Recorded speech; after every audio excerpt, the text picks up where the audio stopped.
कल के मीडिया वाले एपिसोड के बाद में हमारे अरमान भाई की हालत कुछ इस तरह की हो गई है। चेहरा देखो बेचारे का, अभी तक शॉक में है, हाथ आपस में अकड़ चुके हैं, समझ नहीं आ रहा मेरे साथ में हुआ क्या है कल। तो कल का एपिसोड तो आपने देख ही लिया होगा कि मीडिया ने कृतिका मलिक को और अरमान मलिक को बिना डिटर्जेंट के, बिना किसी साबुन के धो डाला। क्या क्या बातें कही गई इनके बारे में, अगर आपने नहीं सुनी है, कल का एपिसोड नहीं देखा, तो मैं आपको सुनवा देता हूँ इन शॉर्ट में कि क्या क्या बातें कही गई हैं। जो बातें कही गई हैं एक्चुअल में बिल्कुल सही कही गई हैं। इनको जरूरत थी इस तरह की एक डोज की। ये बहुत ज्यादा हवा में उड़ रहे थे इस शो के अंदर।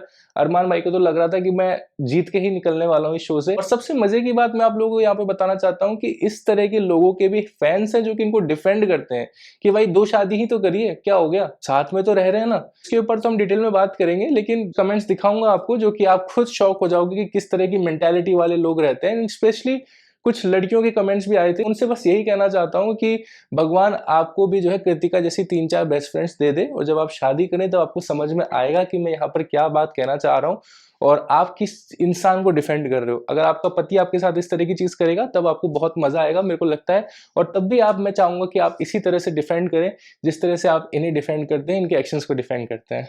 तब मैं देखना चाहूंगा कि आप कैसे अपने हस्बैंड की जो 2 मैरिज वाली चीजों से जस्टिफाई करते हैं। कल के प्रेस कॉन्फ्रेंस के टास्क में एक सवाल पूछा गया अरमान मलिक से, जो कि मुझे काफी ज्यादा सेंसिबल लगा। आप लोगों को भी एक बार उसे सुनना चाहिए, और आप लोगों का क्या टेक है इसके बारे में मुझे बताइएगा। तो सुनिए।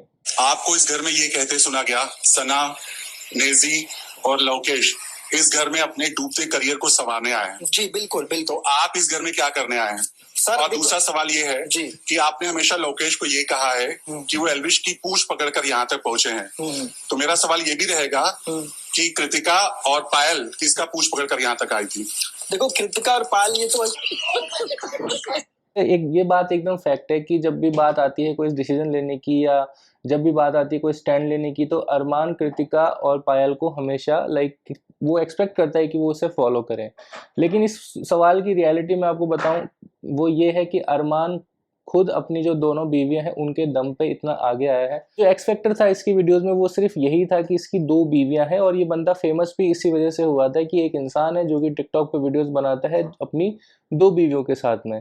एंड फिर धीरे धीरे ये इंस्टाग्राम पे वायरल हुए, फिर उसके बाद यूट्यूब पे वायरल हुए। तो इस तरह से अरमान खुद अपनी दोनों बीवियों की पूंछ पकड़ के इतना ऊपर आया है, बिग बॉस जैसे शो में आया है। क्योंकि अगर इस इंसान की 2 बीवियां नहीं होती तो मुझे नहीं लगता ये इंसान इतना ज्यादा वायरल होता, बिकॉज एक्स फैक्टर यही था। स्टार्टिंग में लोग जो है गालियां देने के लिए आ रहे थे कि भाई तेरी 2 बीवियां हैं, या मजाक उड़ाने के लिए आ रहे थे, फिर धीरे धीरे वो फैंस में कन्वर्ट हो गए।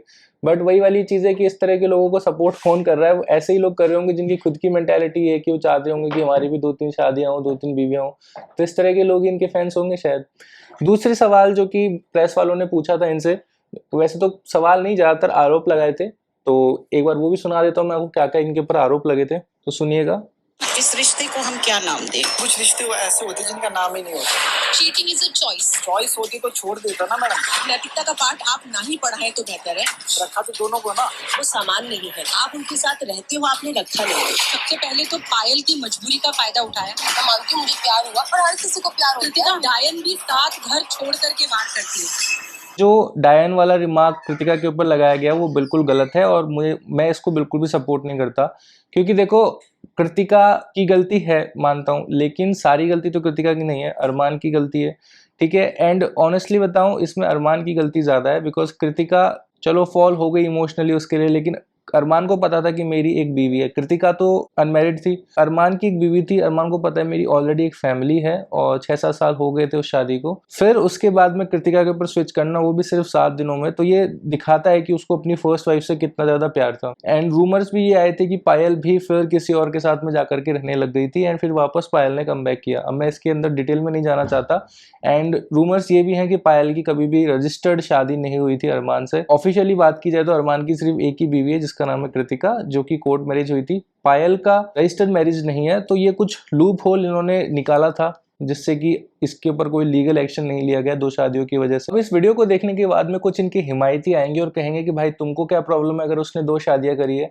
तो मैं उसका भी आपको जवाब दे देता हूँ कि प्रॉब्लम क्या है। क्योंकि इनकी सोशल मीडिया की सक्सेस के बाद में बहुत सारे ऐसे कपल सामने आ रहे हैं जो कि 2 बीवियां या 2 शादियां करके, या तो वो 2 शादियां फेक कर रहे हैं या साथ में रह रहे हैं सिर्फ इनको देख के, क्योंकि उनको पता चल चुका है कि ये अरमान मलिक की फैमिली फेमस हुई तो हम भी फेमस हो सकते हैं।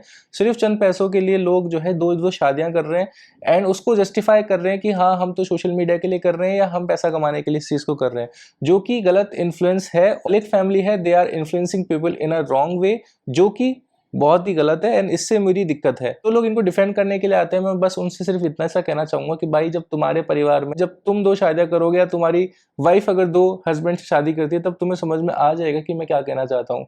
और मैं चाहता हूँ कि तब तुम इसी तरह से अपनी वाइफ के एक्शन को या अपने हस्बैंड के एक्शन को डिफेंड करो जिस तरह से तुम इन लोगों को करते हो, तो मजा आएगा। ठीक है, तो इन शॉर्ट बात यह है कि ये डोज बहुत ज्यादा जरूरी था अरमान मलिक एंड कृतिका मलिक के लिए। कृतिका को मैं इतना गलत नहीं मानता, अरमान को मैं ज्यादा गलत मानता हूँ, बिकॉज जो माइंड है इसके पीछे वो अरमान का है। एंड उधर पायल मलिक, जो कि मुझे लगता था काफी इनोसेंट है, लेकिन वो सिर्फ इस तरह की कंट्रोवर्शियल चीजें कह कह के व्यूज मिल्क कर रही है। जहाँ पे उनके व्यूज आते थे 6 लाख 7 लाख डेली के, अब मिलियंस में व्यूज आ रहे हैं, बिकॉज इस तरह के कंट्रोवर्शियल टाइटल्स, इस तरह की कंट्रोवर्शियल लाइंस यूज कर रही है अपने वीडियोस में, सिर्फ एंगेजमेंट पाने के लिए, सिर्फ व्यूज पाने के लिए। क्योंकि रिसेंटली पायल ने हाइप बनाई कि वो डिवोर्स लेना चाहती है अरमान मलिक से, और जब भी ये शो खत्म करके अपने घर पे आएंगे वापस, तो वो डिसीजन लेगी कुछ इस बारे में। लेकिन लास्ट 2-3 दिन पहले एक वीडियो आया जिसमें अरमान के लिए उसने बोला कि अरमान ने माफी मांग ली है, चीजें सब सॉर्ट हो गई हैं, काट दिया बेसिकली लोगों का। आप इमोशनली लोगों को बेवकूफ बना रहे हो, ठीक है, अपने कंटेंट के लिए, लेकिन लोग इन्फ्लुएंस हो रहे हैं गलत वे में। तो जो भी है आपने किया, आपकी लाइफ है, लेकिन एटलीस्ट इस चीज को जस्टिफाई मत कीजिए कि आपने किया जो सही किया। और बिग बॉस के घर में कृतिका मलिक मुझे बिल्कुल पसंद नहीं आ रही एज ए कंटेस्टेंट, एंड मैं चाहता हूँ ये जल्दी से जल्दी एलिमिनेट हो जाए। अरमान फिर भी अच्छा खेल रहा है, कुछ भी हो, चाहे गलत है चाहे नेगेटिव है, बंदे की पब्लिसिटी हो रही है एंड और गेम में इसका इन्वॉल्वमेंट भी काफ़ी ज़्यादा है। तो as a Big Boss contestant Armaan Malik अच्छा है, लेकिन as a person Armaan Malik बिल्कुल सही नहीं है। आपका क्या कहना है इस बारे में, कमेंट सेक्शन में जरूर बताइएगा। मिलते हैं नेक्स्ट वीडियो में, तब तक के लिए आप सभी का दिन शुभ रहे।